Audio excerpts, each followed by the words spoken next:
Hey everybody, Michael Snyder, Pacific Northwest Weather Watch. Today is October 19th, and right now we are looking at the infrared satellite imagery. You can see our frontal system pushing through as we went through last night. Now the cold air aloft is arriving. We had some thunderstorm activity here this morning. Let me know if you guys heard any of that. And you can kind of see the flow turning northwest here as the system moves through. Got some interesting wind fields in the lower levels of the atmosphere with some instability around. Eyes on the sky today. There could be some funnel cloud activity out there. And we'll take a look at the latest on that. We'll take a look at the latest on the windstorm potential as we go on in through next week, and atmospheric river potential as well. Lots going on. So let's bounce out of this, and we're going to go ahead and look at this weather station here. Not too late to get one of these on your house before we get on in towards the active weather period towards the end of next week. And a very fun weather station. Easy to set up, easy to mount.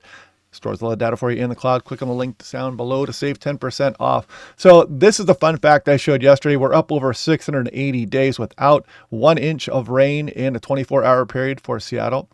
Last time that happened was never, because this is the longest streak ever. There's only been 3 streaks over a year since 1945. So we do have the potential to break that up here, though, as we go towards the end of the week. I'll show you the latest on that. Big waves. This is going to be the case for the next couple of weeks. If you know anybody that goes out there, you got people coming from out of town that want to go to the ocean, let them know that that hazardous surf kills people every single year. Do not turn your back on the ocean. It is just a death trap if you get pulled out there during big wave action. So don't turn your back on the ocean. Gusty winds Sunday. We'll take a look at some of these wind speeds here more in a moment, but look at Ellensburg, 50 miles per hour. There could be some higher gusts across some of the higher terrain, especially for the east slopes of the Cascades. Look at Lewiston, Winchester, Walla Walla 40, Yakima, Guston 45, look at Spokane 45 miles per hour as well. Now, if we take a look at that, if I'm going to back this up, and you can see Seattle, gust 36, right about game time for the Seahawks. And look at this westerly surge coming down the Strait of Juan de Fuca towards Whidbey Island. That could be matching up fairly well with high tide, so watch out for some of that wave action there at high tide and some strong winds. And you see some of these gusts showing across some of the higher terrain there. 61, watch out, Blewett Pass, and typical windy locations there coming off the east slopes of the Cascades. Could be gusting up over 50 miles per hour. Now, taking a look at what's coming shower-wise, man, I've been trying to determine a pattern or trying to find a pattern so I could chase something today. You can see some convergence zone activity, some heavier showers rolling across the region. I mean, my goodness, flip a coin and pick a location here. But you can see some of this. Looks like it's been favoring some portions of Pierce County as well, but there should be a convergence zone also moving down as we go through the afternoon and the evening hours across King and Snohomish County. And again, you can't rule out thunderstorm activity here today as well.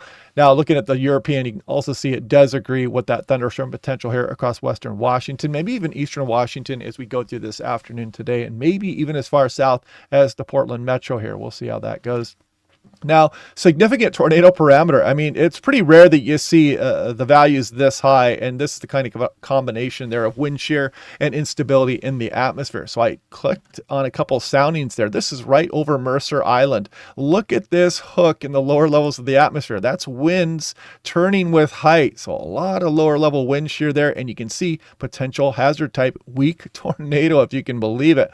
And this profile goes up above 25,000 feet. So that's a pretty decent amount of instability here. And some pretty good winds in the lower levels of the atmosphere. So eyes on the sky today. If we're lucky, maybe we can all work as a team and somebody can catch something interesting out there. Brief and weak tornado. Would not be surprised to see a report come back of that. And the European shows something similar. This is SeaTac. Look at this unstable profile. Again, just up over 20,000 feet or so, and some decent winds and some good turning with height in the lower levels and the mid levels of the atmosphere. So interesting stuff coming up today. I might try to go chase it here, but any one person is going to be like chasing a needle in a haystack, but maybe as a team, we can get it done. So looking at tonight, a little bit of snow for Stevens Pass. Looks like not much for Snoqualmie. Snow in the next 6 days, not a big deal, but as some of those stronger storms come, maybe we'll start to get something. We'll worry about that later. Now, looking at the European 300 millibars, not much has changed because we got this big jet just ripping across Pacific Ocean. And this is the atmospheric river as we go through the day on Thursday. Gulf of Alaska low, atmospheric river, a lot of moisture pouring into the Pacific Northwest. And then on Saturday, where will this set up? We have windstorm potential as we go through Saturday. It's still there, but we don't know exactly where that best potential is going to be or even how strong the storm is going to be. But I'll show you the latest on that here in a moment. Now, if we look at the integrated vapor transport, this is how we measure atmospheric rivers. And as we go on in through Thursday, there's the stronger low there. Look at this 955 behemoth across the Gulf of Alaska, just absolutely steering this huge plume of moisture into BC, Western Washington, Western Oregon as it swoops down across the region. So yeah, our first proper atmospheric river of the season, it does look like, is incoming. If we take a look at 24-hour running totals, I stopped it right there because look at 1.52 for Seattle. Finally break that streak of over 680 days. Big amounts. This is just 24 hours, folks. This is not a total here, but you can see at least the atmospheric river looks somewhat progressive as it moves across the region because it's dumping big amounts of rain just in a 24-hour period. Some of the coastal areas there, Olympics, Vancouver Island, Southwest BC, especially the higher terrain. And look at the rain shadowing effect once you get east of the mountains. Just incredible stuff. Now, and again, just mentioning that here, throwing it out again, the fun fact, Seattle, the longest streak ever with not getting 1 inch of rain in a day since records have been kept in 1945. So Northern Hemisphere, I just want to show you, I like looking at this. Look at the most powerful jet stream in the Northern Hemisphere will be pointed at the Pacific Northwest and the West Coast of North America. Really, we could have a strong storm anywhere from Northern California all the way up into BC as we go through this time period. More on that here starting now.